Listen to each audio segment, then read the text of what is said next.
Hello, my name is Martin Klein. I'm with the Los Alamos National Laboratory, so I build memento and nuclear bombs. However, what I would like to talk about today is a couple of memento-based web services that the team that I'm part of has been developing over the last few months. And the team is led by Herbert Van Zompel, which I'm sure most of you will know, and Harish and Luda deserve a lot of credit for particularly the implementation work on that. But first, let me give you a little bit of motivational background. So there's extensive memento infrastructure in place as of right now. By the way, if you don't know what memento is, don't worry, I hope this will become clear throughout the presentation. If not, I'm happy to talk about this as well. So we have a number of natively memento-compliant web archives in place. The Internet Archive, clearly the big player in the room, but also the UK Web Archive, the proactive archiving service like Archive.today are natively memento-compliant. So this is good news, this is great news. For those web archives that are not natively memento-compliant, we have implemented proxy solutions, so you can also include their holdings into the memento infrastructure, so that's also good news. We're developing an add-on, an extension for the MediaWiki systems to make them memento compliant per se, which then would allow us to serve those holdings as well. And we have a single point of access basically for the memento infrastructure, which we call an aggregator, that can pull all these resources from different archives together into one place. However, this is all great, but it still needs client implementations to actually make memento surface, to get the look and feel of what memento is all about and how it can be used. So we have an extension for the Chrome web browser that I'll demo at the end of the presentation. So if you use Chrome, if you like Chrome, I highly encourage you to go check this out. So our motivation for these web-based services now is to increase the visibility of memento for one, and for two, its infrastructure as well, so everyone can benefit from memento. Right. So there's 3 web-based services that we're developing. However, I will only talk about the first 2 for the sake of time, and I will give you a little encore at the end of the presentation. These two, the first 2 web servers we're in the final stages of testing, so to speak, so they're actually not yet publicly available. I will show you screenshots of these services. So for you, this is the first time you're actually talking about those services in public, so it's kind of a sneak preview that you guys are getting here, the privileged view that sit in the movie theater at midnight and you're the first one to actually experience it. Alright, so the first web service that I'd like to talk about is what we call the Memento Redirect service. And that's very, very simple. If you look at this URL, you probably recognize this looks fairly similar to what you see when you use the Internet Archive. You get some base URL, you get a 14-digit date time, and then you get an URL at the end there. So this is what this is. We provide the base URL, the first part, and you identify a date time to which you would like to travel back in time. The 14 digits, you provide the year, you provide the month, day, and the time. And you provide the original URL that you would like to travel back in time to. Right? So if you use this URL and you request it in the web browser, for example, you will be automatically redirected to the best available archival copy of that URL that you have submitted. Okay? And in this example, we're going back to, if I go back in one slide, I requested the Library of Congress website from 10 years ago, July 23rd, and I got a copy in the Internet Archive from July 22nd, so pretty good. So this service we envision is for everyone, really, for you, for me, for my maybe for my parents, and surely for every researcher that has a corpus of URIs and a daytime to it. And you'd like to see whether those URIs are archived, where they're archived, and when they were archived. And in addition, you can envision a system like Ipsonomy, for example, or Reddit, Site2Like, those kind of services that see URIs being submitted to on a daily basis, including the creation date time of those entries. So they can not only provide the link to the live version of that resource, but also, using our redirect service, provide a link to the best available archive copy of that resource.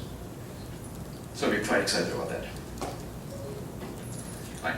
The second web-based service that I like to talk about is what we call the list service. That's basically a Memento search service. So you get an interface like this.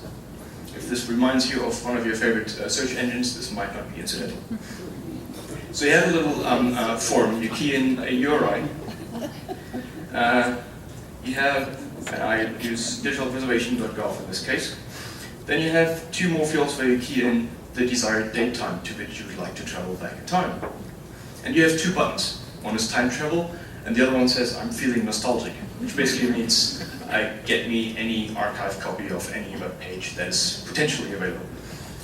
Okay, so I specified digitalpreservation.gov in this case, and I'd like to get the best available copy from 2012, March 17th. And I hit the time travel button, and I get a result page that looks like this. So this result page lists in this case, 4 best mementos across all archives that Memento can talk to natively. So if you have a web archive and you're not natively Memento compliant, your resources will not be listed there. If you think that is not good, please come talk to me. So in this case, we see the digitalpreservation.gov website. And it turns out that the best available archive copy of that website is from the Icelandic archive, who would have thought, from March 17th in 2012. So I draw a little box around this particular result simply to point out that these pieces of information are now archive specific. So we see the best memento. We also see a link to the first, for example, and last memento, which means this is a link to the first ever archive copy of this URI in the Icelandic archive.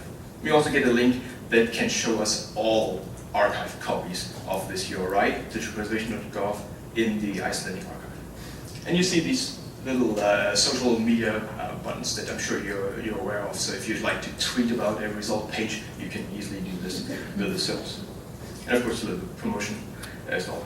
All right, so if I click now on the top result, on the 2012-317, I'll be redirected automatically to the Icelandic archive, and the memento, the archive copy, that was the top result is being displayed, and then you can see from March 17th in 2012.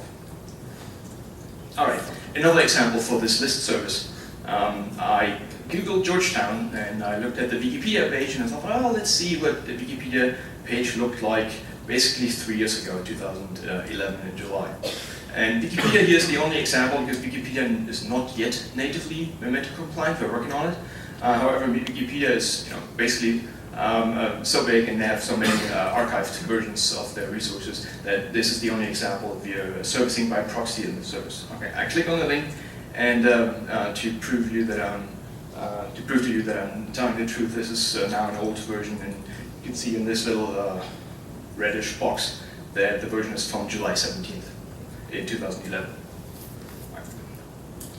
Then another example, quickly, we're maintaining a page that we call the Hello page with 3 things to mention here. The first is, if you can see this on the bottom, the date term is left on the page when this page was last modified. It's been modified every day. In this case, on July 21st. And the 2 images that you see as well are embedded images into the page, and they are being edited on a daily basis as well, individually. Those are embedded resources with the date stamp left on the image. So you can see, if you can read it, Herbert in a blue t-shirt, last edited on July 19th, and Michael in a brownish jacket and a blue shirt on July 20th. So if I use the URI of this page and use our list service there, and ask for a copy from 2 years ago, I get the result from our transactional archive. I click on it, and as you can see on the date stamp on the bottom of the page, the result that I get is indeed from that date 2 years ago. However, the 2 images are not from 2 years ago. They're from yesterday or from today, a few days ago. And that's the limit of this list service. Right? It works nicely for pages per se, but it does not necessarily work for embedded resources of page. And on top of that, Now I'm looking at an archived version of this page. If I would just use my mouse and do a left click on one of those links there, where would I end? Well, clearly on the live version of that resource. So this is kind of a breach in the notion of time travel, and not a good thing. So what can we do there? This is the core part now. We use Memento for Chrome. Our client implementation is one way of addressing this problem. So now I go back to the page that we've seen, our hello page. And we have this little Memento icon in the right top corner of your browser once you install it in Chrome. And there I click and I can set a date time in the past. In this case now I again set the same date time of 2012, July 23rd. I click set, and now I do a right click on this page. The menu, the proper menu opens up. I can go to Memento Time Travel and I ask the extension, the Memento for Chrome extension, to get me the copy of this page from July 23rd, 2012. And this is what I get. You already see the difference in the two pictures, right? Herbert is now wearing the white shirt, Michael wears the same jacket but a dark shirt. And the date times on the images have changed to 2012, July 23rd. So this is how it's come up. And if this was interesting and intriguing to you, I encourage you to go to bit.ly Memento for Chrome, download the Chrome extension. This is available now. It works. We've tested it several times. So this is there. The two web services that I mentioned earlier will be available in the very, very near future, certainly in the next few weeks. And once available, we should certainly share through the proper email list and other channels. I think that wraps up my little presentation so far. And now we switch to questions later, I think, right? So, yeah. Thank you very much.